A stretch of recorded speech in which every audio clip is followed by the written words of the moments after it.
बड़े नुकसान में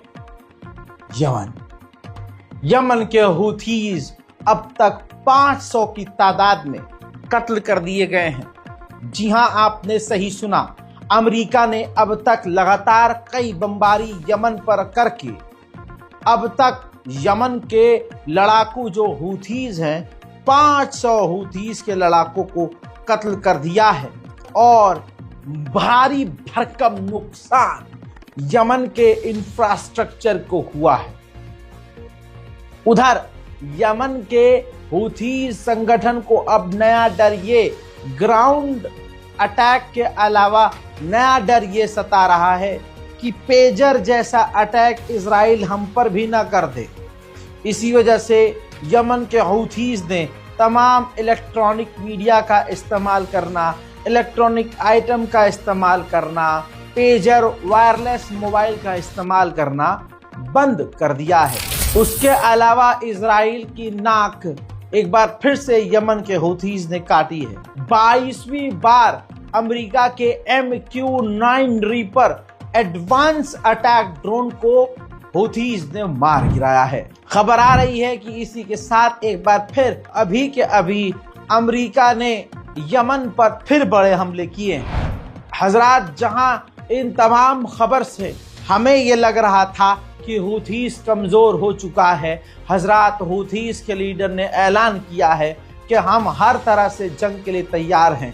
3 तरफ से जंग के लिए एक ही वक्त में तैयार हैं। अमेरिका की तरफ से, सऊदी की तरफ से और इजराइल की तरफ से हम जंग के लिए तैयार हैं। हूथीज ने ये बयान जारी तो कर दिया, लेकिन अमेरिका बड़े खतरनाक हमले कर रहा है। अमेरिका ने, डोनाल्ड ट्रंप ने खुद वीडियो जारी किया है कि किस तरह से अमेरिका के एयरक्राफ्ट कैरियर से अमेरिका के खतरनाक फाइटर जेट जो हैं उड़ान भरकर यमन पर बमबारी कर रहे हैं।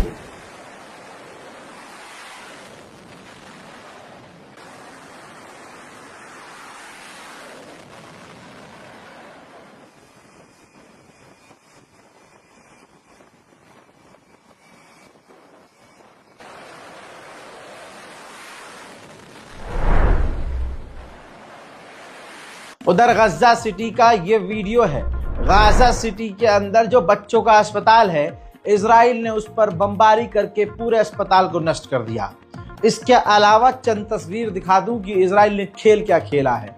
इजिप्ट ने जो बिल्डोजर गाजा को दिया था सफाई करने के लिए, मलबा हटाने के लिए, और इसके अलावा एम्बुलेंस और एक्टिविस्ट जो गाड़ियां इस्तेमाल कर रहे थे, तस्वीर देख लीजिए, उन तमाम व्हीकल्स को इजराइल ने निशाना बनाकर उन बिल्डोजर्स ट्रक्स को पूरी तरह से तबाह बर्बाद कर दिया है।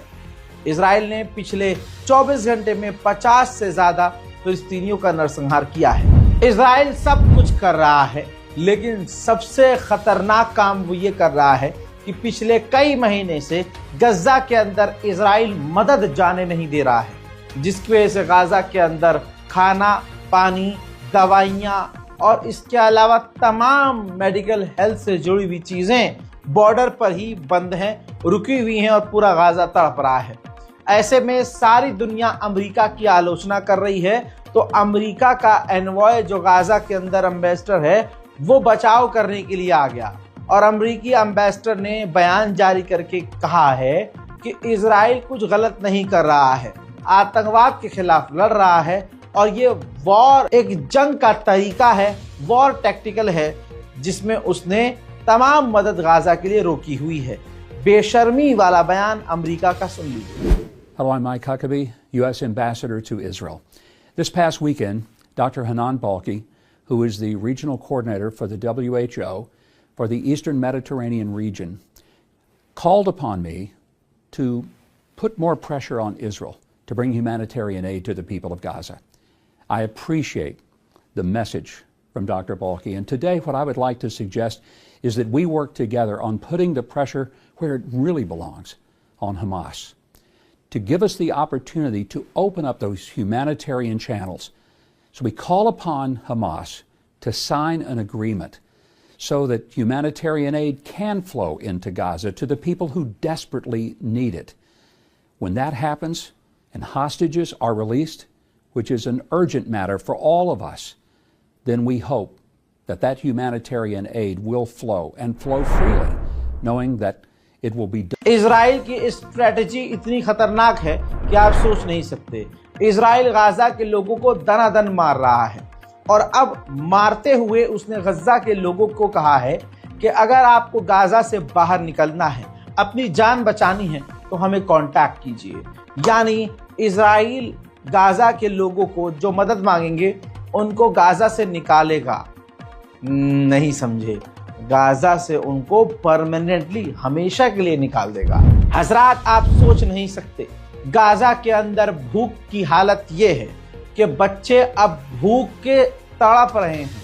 मोटी मोटी आंखों में मोटे मोटे आंसू, जिगर फट रहा है, हलक सूख रहा है, जिस्म तड़प रहा है, रूह बेचैन है। गाजा के अंदर इजराइल ने हाल ये कर दिया है कि बच्चे आज सिर्फ और सिर्फ खाना मांग रहे हैं। एक मासूम बच्ची जो कैमरे के आगे गिड़गिड़ा रही है कि मुझे भूख लगी है, मुझे खाना दो।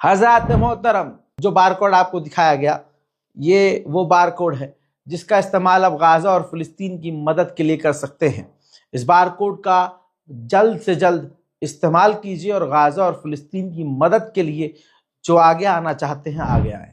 गाजा की हेल्थ मिनिस्ट्री ने कहा कि गाजा के अंदर इजराइल ने पोलियो की खुराक भी रोकी हुई है, पोलियो की दवाइयां भी बैन की हुई हैं, पोलियो की दवाई भी अलाउ नहीं कर रहा है, जिसकी वजह से गाजा के अंदर 6 लाख बच्चों की जान खतरे में है।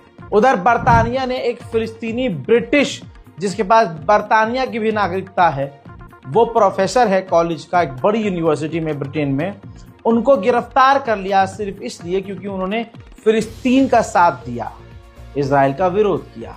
आज जो भी हक बोलता है, हक बोलने की सजा उसे खुद मिल जाती है। खबर बड़ी आ रही है, अमेरिका के भारी भरकम, ऐसे भारी भरकम जहाज, 8 जहाज भरकर, हथियार लाद कर इजराइल के अंदर उतरे हैं। जाहिर सी बात है, इजराइल को हथियार अमेरिका दे रहा है कि गाजा में नरसंहार करो और बचे कुचे हथियारों को, भारी भरकम हथियारों को ईरान के खिलाफ यूज करना।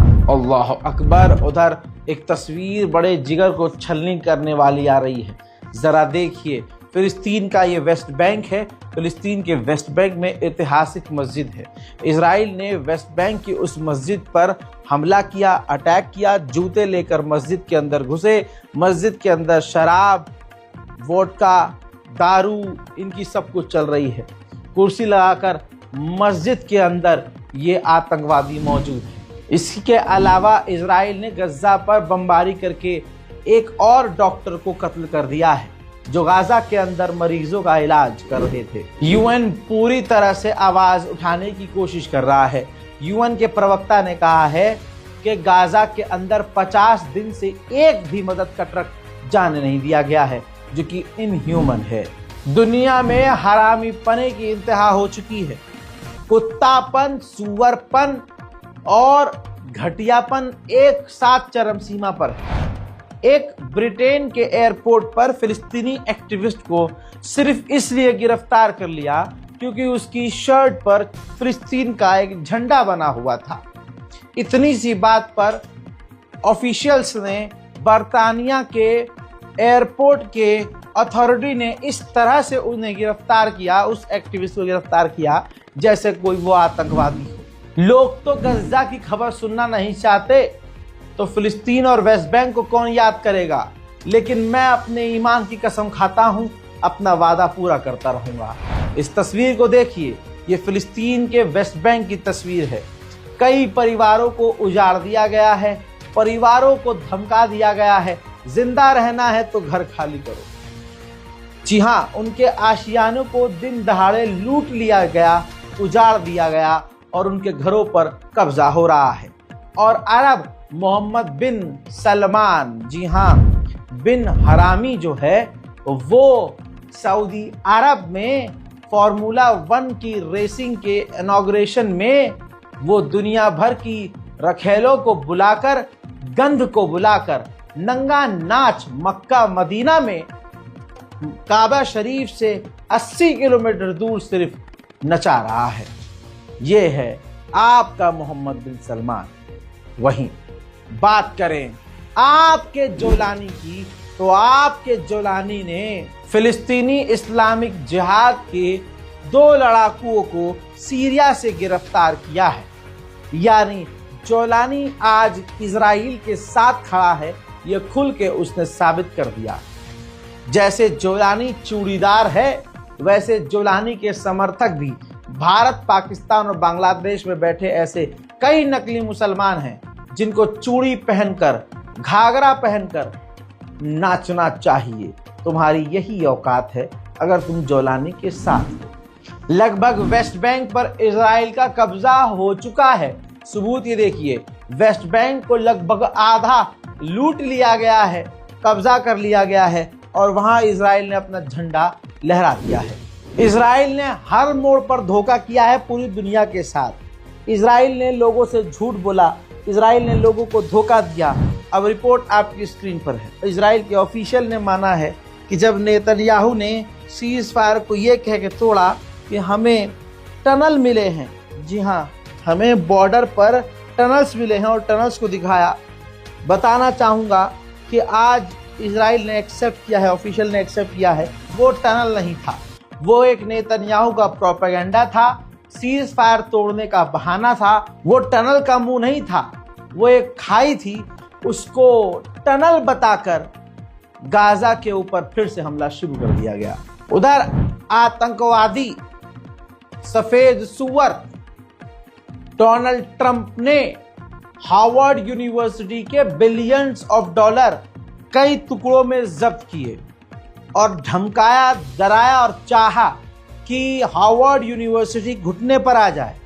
लेकिन हार्वर्ड यूनिवर्सिटी ने ऐसा नहीं किया, बल्कि हार्वर्ड यूनिवर्सिटी ने अमेरिका के अंदर ही डोनाल्ड ट्रंप पर अब केस दर्ज कर दिया है। अमेरिका के दबाव के बाद हमास और इजराइल के लीडर्स जो हैं, डेलीगेशन जो है, इजिप्ट पहुंचे थे, जहां पर इजिप्ट और कतर ने ऑफर दिया, ऑफर रखा, प्रपोजल रखा इजराइल के सामने की डील कर ली जाए, अगले 5 सालों तक के लिए सीज फायर कर दी जाए। इस दौरान इजराइल पूरी तरह से गाजा से बाहर निकलेगा, हमास हथियार डालेगा, हमास गाजा में डिसमेंटल होगा। लेकिन फिलहाल इजराइल ने इस ऑफर को कबूल नहीं किया है। व्हाइट हाउस ने ऐलान किया है कि फ्राइडे के दिन पोप फ्रांसिस के आखिरी रसूमात में शामिल होंगे डोनाल्ड ट्रंप। इसके बाद वो सऊदी अरब, इजिप्ट और दूसरे अरब देशों के दौरे पर जाएंगे। नेतन्याहू जो कुछ भी कर रहा है अपने लिए खुद खाई खोद रहा है। इजराइल के अंदर उसके खिलाफ विरोध हो रहा है और अब इजराइल की विपक्ष की पार्टी जो कल तक चुप रहती थी, उसने खुल्लम खुल्ला कह दिया है कि नेतन्याहू देश की सिक्योरिटी के लिए बड़ा खतरा हो चुका है, इसको तुरंत रिजाइन दे देना चाहिए। फिलिस्तीन के समर्थन में जापान में प्रदर्शन तेज हो गए हैं।